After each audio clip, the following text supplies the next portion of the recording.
Salve, minha gente! Olha, hoje nós vamos falar sobre esse livro, que é Criação Imperfeita, do Marcelo Gleiser. O Marcelo Gleiser é um físico, um astrônomo, pesquisador brasileiro, mas radicado nos Estados Unidos há muito tempo, né? Eu vou, então, fazer aqui uma sinopse do livro, né? Como eu digo, uma degustação. E estava em casa pensando como esses 3 livros, aquele do Alvin Toffler, o anterior do Edgar Morin e agora esse, coincidem em determinados aspectos que vale a pena a gente prestar atenção. Que começa com Alvin Toffler, quando ele fala da aceleração existencial que a gente vive, das mudanças trazidas pelo conhecimento, pela tecnologia, e vai até as consequências, que são, claro, consequências muito boas, muito positivas, mas também problemas sérios. Então, há uma certa coincidência nesses pontos de vista, sendo um jornalista, né, sendo o outro, o Edgar Morin, um sociólogo e antropólogo, e sendo o Marcelo Gleiser um físico e astrônomo, né? Portanto, de áreas diferentes, mas trazendo uma mesma, eu diria, preocupação. Então, vamos ver a sinopse do livro A Criação Imperfeita. O livro faz uma descrição detalhada das teorias que tentam explicar o universo e a vida. Em tese, o autor defende que não existe uma simetria perfeita na natureza e que toda a evolução da matéria e da vida se fez a partir de assimetrias, caminhando de formas mais simples para mais complexas, através de colisões, mutações ao acaso, enfim. Conclui que é muito pouco provável a existência de vida semelhante à nossa em qualquer outro lugar do cosmos e afirma que a vida humana é rara e frágil, por isso preciosa. Então vejam bem, quer dizer, o Gleiser, ele diz que há, dentro da ciência, há uma preocupação de formular uma teoria que dê conta de tudo, né? Então, essa questão, por exemplo, da evolução, né?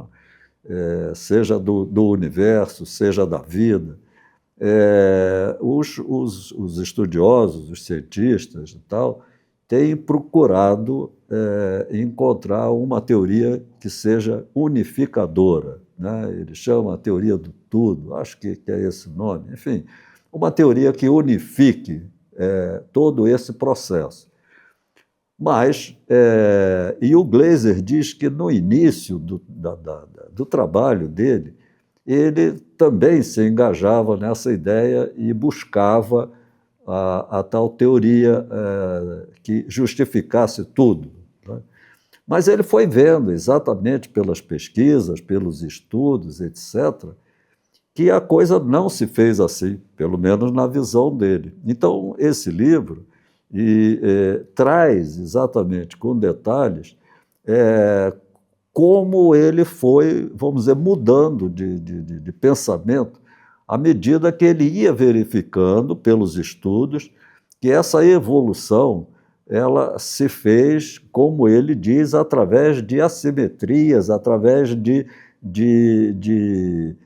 mutações ao acaso, enfim, e não algo sempre bem organizado, bem dirigido, com uma finalidade definida, enfim. Então, essa é a tese dele, que ele desenvolve nesse livro, tá certo? E aí ele faz, da mesma forma que o Morin faz, né, que o Rancelli também faz, uma implicação filosófica ou ética sobre essa ideia, né, que também ele é uma teoria também, né, ele não pode garantir absolutamente que seja assim, mas é a teoria que, no momento, sustenta o pensamento dele. E aí ele diz, olha, essa ideia de a gente encontrar vida semelhante à nossa fora daqui é praticamente inexistente, porque a coisa foi se formando entre a Terra e a vida, né? Então, há uma ligação inerente do planeta Terra com a vida que habita nesse planeta. Não sei se eu estou sendo claro.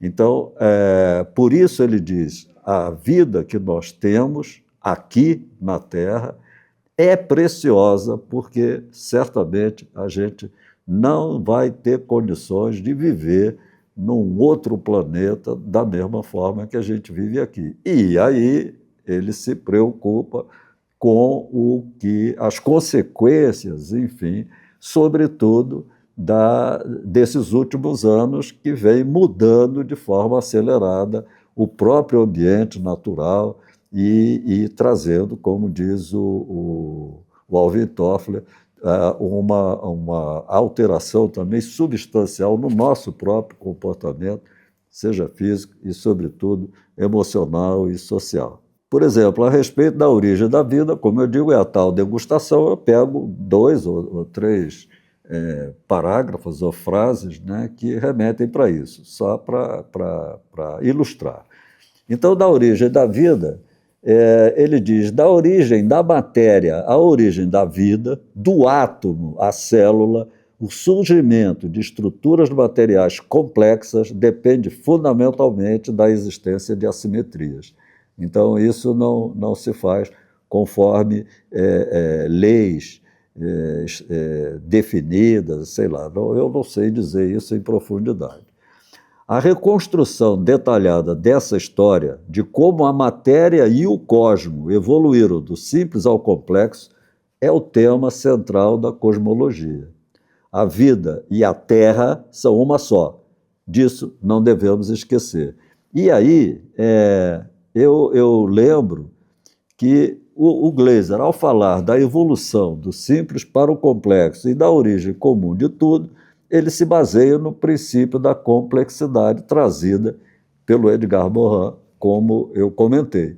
Já tinha comentado também, né, que, de uma certa forma, eu intuitivamente, e talvez outros, na medicina psicossomática, propugnávamos essa visão da complexidade. Ou seja, não existe uma doença isolada, existe um doente, né? Então, tem os comportamentos físicos, biológicos da doença, mas tem os componentes emocionais que a influem, tem os componentes sociais, tem os componentes espirituais, enfim, isso tudo contribui para o conjunto que somos nós. Aí ele traz uma outra questão que está ligada a essa, que é a questão dos nossos limites. Vamos ver como é que ele diz isso. Nossos triunfos e conquistas são imperfeitas e limitadas como nós. Construímos uma visão de mundo com os dados que temos no momento. Sempre haverá algo que nos escapará, algo além do alcance dos nossos instrumentos. Mesmo que, através da nossa inventividade, tenhamos aprendido tanto sobre o mundo, nossa descrição da realidade será sempre uma obra inacabada. Querer aprender sempre mais reflete a nossa curiosidade. Acreditar poder saber tudo reflete apenas uma ilusão.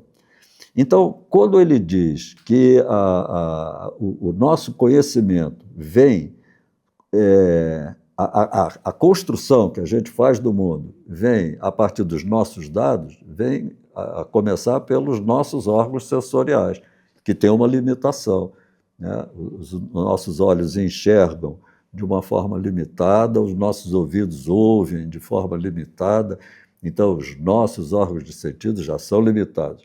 Com a utilização de instrumentos, de aparelhos, a gente ampliou muito, né? Então, com o telescópio, por exemplo, a nossa visão foi lá adiante, né? Mas o telescópio também tem uma limitação, ele também vê até um certo limite. Está dando para entender? Então, por mais que a gente utilize e utiliza os nossos órgãos sensoriais e até agora o nosso conhecimento, a nossa tecnologia para ampliar isso, isso tem um limite.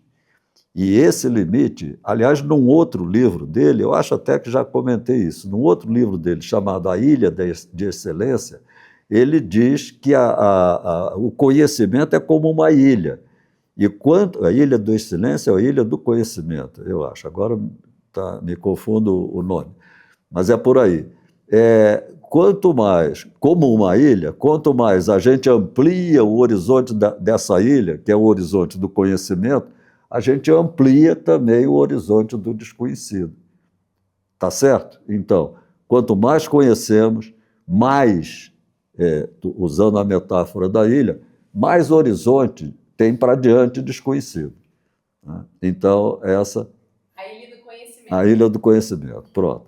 Então, essa ideia é uma ideia interessante e que nos remete a uma posição de humildade, né, diante do conhecimento e de tudo isso que a gente vem construindo.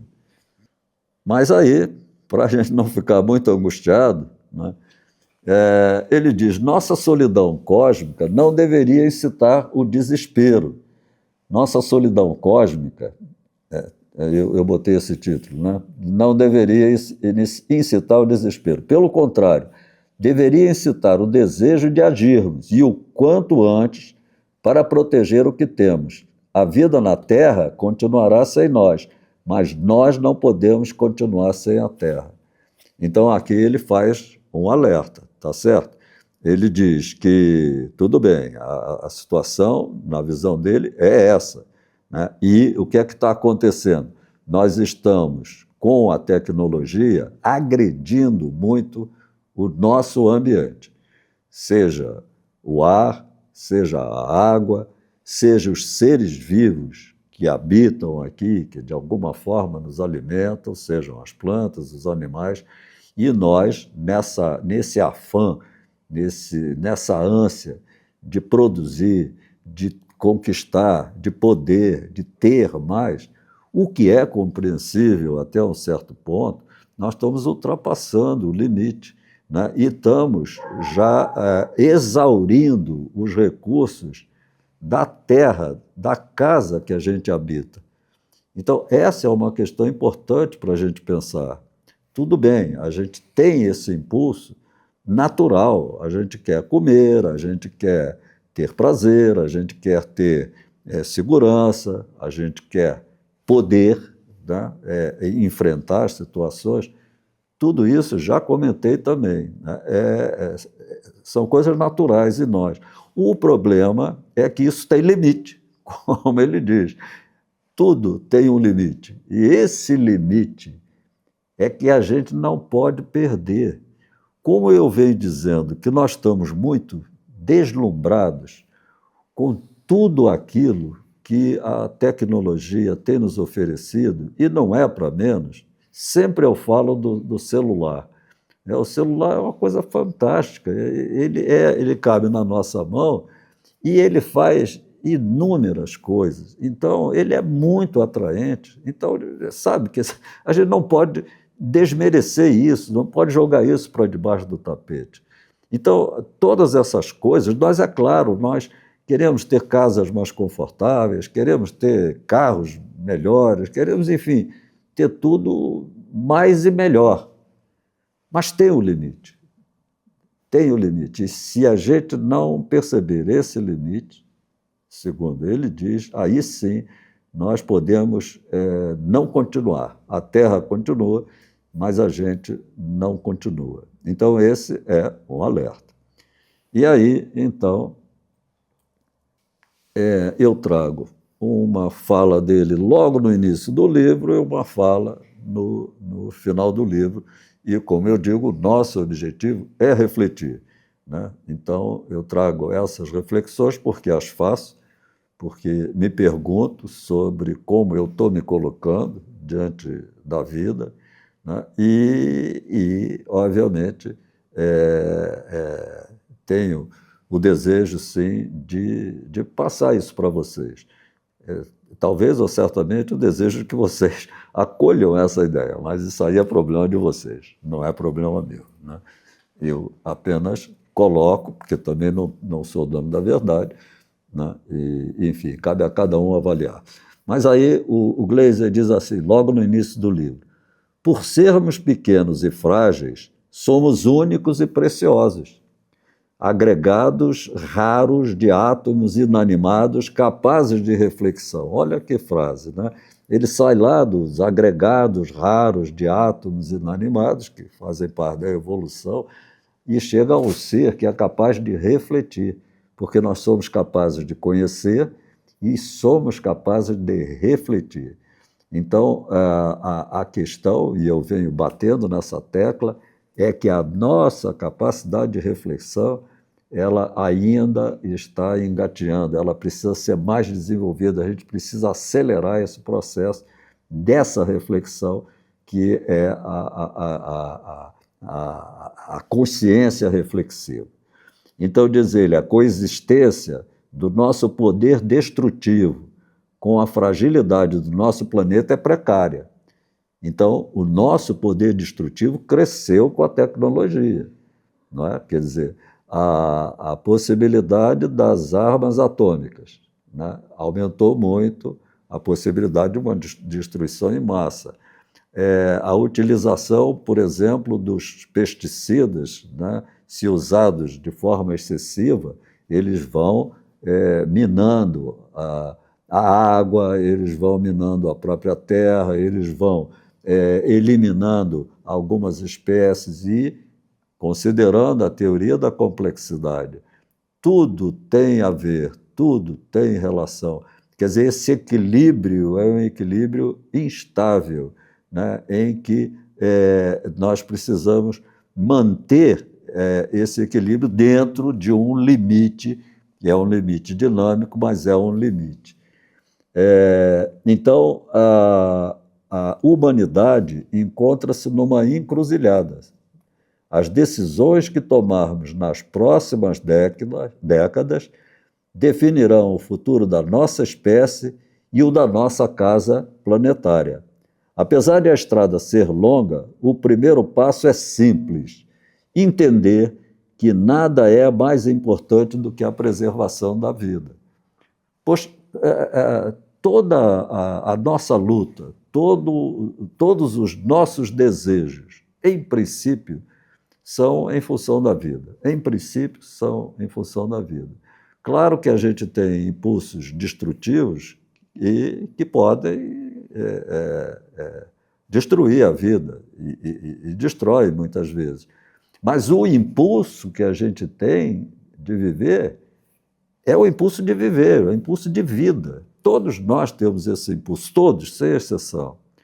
Então, eu penso, e às vezes algumas pessoas dizem, e eu concordo, que eu sou... Alguns dizem que eu sou um iludido, idealista eu sou, enfim. Mas, ao mesmo tempo, eu entendo que esse desenvolvimento da consciência reflexiva ela é possível porque ela já existe em nós. Quer dizer, desde sei lá quantos mil anos, tem pessoas que são os filósofos que se dedicam profundamente à reflexão, e eu disse da última vez que a gente não precisa ser filósofo para procurar refletir, procurar pensar de uma forma mais compreensiva, mais ampliada, mais humilde, mais percebendo as conexões e as interações que fazem parte da nossa vida. Isso é possível. Agora, precisa desenvolver, precisa treinar, precisa tornar isso um hábito, né? Portanto, eu acho que há uma possibilidade, sim, que é se a gente se der conta de que o importante é a gente preservar a vida. Mesmo sendo a vida curta, do ponto de vista individual, ela continua, como eu já disse, ela continua nos nossos filhos, nos nossos netos, nos nossos humanos, Não, não, precisam ser filhos e netos, né? Eu não tenho nenhum parentesco com Gleiser, não tenho nenhum parentesco que eu saiba com Sócrates e outros, mas eles nos deixaram um legado. O Marcelo Gleiser está vivo ainda, né? Então, na verdade, quer dizer, a gente não pode. Eu penso que é um pensamento muito egocêntrico. Eu vou morrer mesmo, então que se dane. Mas não é assim. Claro, eu vou morrer, você vai morrer, mas a vida continua e a vida humana. E muitos desses que continuam são muito ligados a nós, filhos, netos, bisnetos, etc., e todos são ligados a nós porque são humanos como nós. E ao final do livro, né, eu destaquei dois parágrafos. Vamos ver um de cada vez, né? Somos únicos e importantes, isso já lá no final do livro. Somos únicos e importantes porque estamos vivos e temos consciência da nossa existência. Vejam bem, nós estamos vivos e temos consciência da nossa existência. Os outros seres vivos, até prova em contrário, estão vivos, mas a consciência da sua existência é mínima ou nenhuma.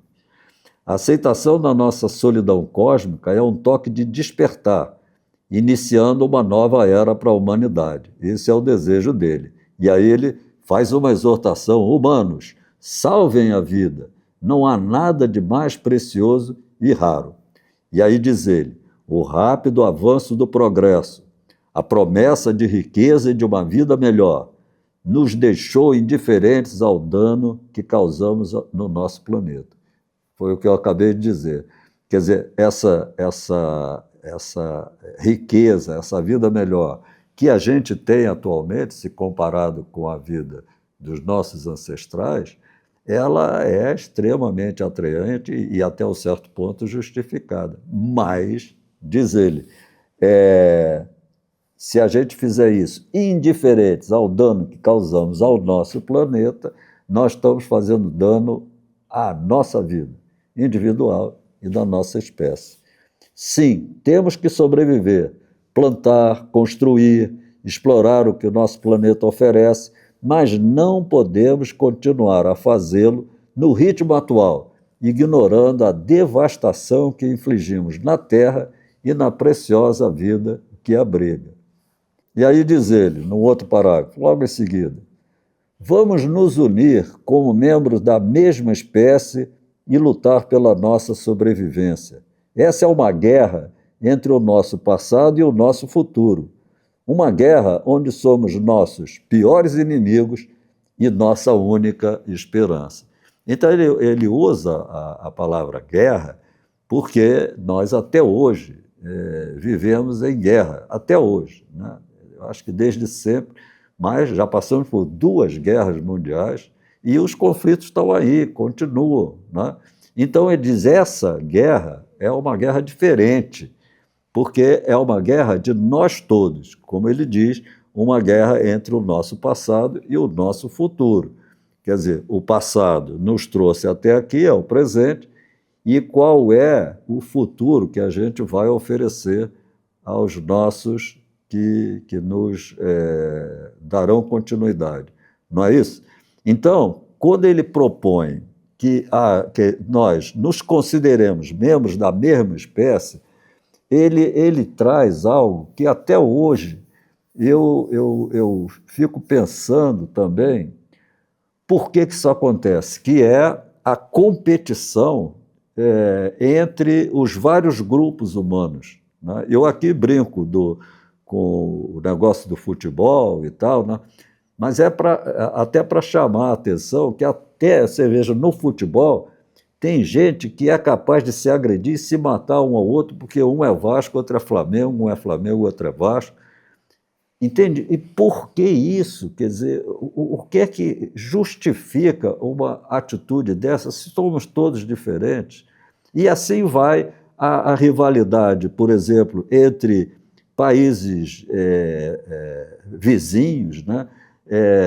O Brasil tem uma certa rivalidade com a Argentina com o Brasil, Portugal tem uma certa rivalidade com a Espanha com Portugal. pela proximidade. Mas e por quê? Enfim, né? Porque a Europa fez até um movimento que eu acho muito interessante, que é o movimento da União Europeia. Mantiveram a identidade de cada país, mas fizeram uma integração e tal, que está se sustentando ali aos trancos e barrancos e tal.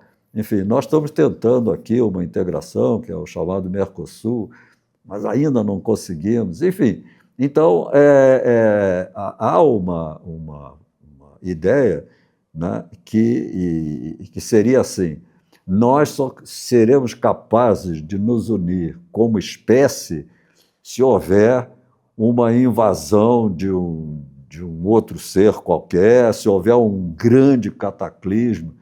Mas eu pergunto, nós vamos esperar por isso? Né? Ou a gente vai acabar com a possibilidade de viver nessa terra que parece que é a que a gente tem possibilidade de habitar? Por que a gente não faz esses entendimentos dentro da diversidade, como diz o Edgar Morin, antes que a gente se acabe? Então, é o que eu já comentei e coloco só para reforçar. Aqui eu entendo, são as minhas palavras, né, que devemos desenvolver nossa consciência reflexiva, como já comentei a respeito do livro do Edgar Morin, né, e também do Alvin Toffler, Ciência com Consciência. Precisamos refletir sobre o avanço material e suas consequências e a necessidade de usar a consciência a favor da vida, o que significa nos unirmos, não obstante nossas diferenças. Se vamos conseguir ou não, não sei, mas é uma reflexão para nós todos fazer, tá bom? Um grande abraço a todos.